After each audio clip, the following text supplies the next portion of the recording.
Welcome to my new blog आणि good morning public. आणि तुम्हा सगळ्यांना रंगपंचमीच्या हार्दिक हार्दिक शुभेच्छा. आज रंगपंचमी म्हणलं तर धिंगाणा तर होणारच की. पण आता छतावर जाऊन बसला होता कारण की त्याला कोण कलर लावणे म्हणून उद्या तर त्याचा पेपर आहे. तसंच पूर्वाच्या समोर जायला लाज वाटते त्याला.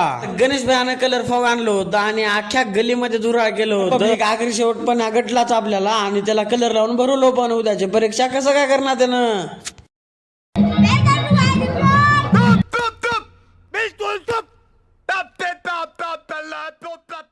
आमचा रंग वगैरे खेळणं झालं होतं. आम्ही आमच्या घरापाशी येऊन बसलो होतो आणि सगळेजण थकले होते. तर काय रंग खेळू वाटा नाही. मग काय सगळेजण गेलो होतो जस्तेच्या घराकडे आणि आंघोळ वगैरे करून आलो होतो वापस. पब्लिक आम्ही निघालो होतो. आता शेडोळ आम्ही गणा आणि भया निघालो होतो ते पण दाजीच्या घराकडे.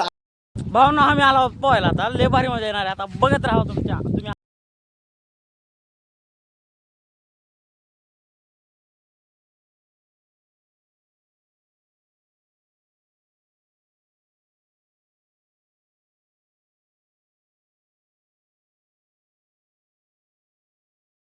मित्रांनो आपण पाहून तीन झालो होतो आणि लय खुशी होती मला. तर लय दिवसानंतर मी तर पावलो होतो आणि हीच ते विहीर जिथं आपण पावलो होतो. तर मित्रांनो आता इथून चालू होतो घराकडे. इथं वाटामध्ये कोणाच्या तर शेतात गहू होते आणि कुठं आपल्या हात कुठं शान बसतात का. मग काय घेतलो एक मोठा आणि व्हिडिओची शूट पण घेतलो होतो. आपले व्हिडिओ बघून तुम्हाला कसं वाटतं एकदा कमेंट मध्ये नक्की सांगा आणि लाईक कमेंट आणि शेअर करून जावा. Bye bye.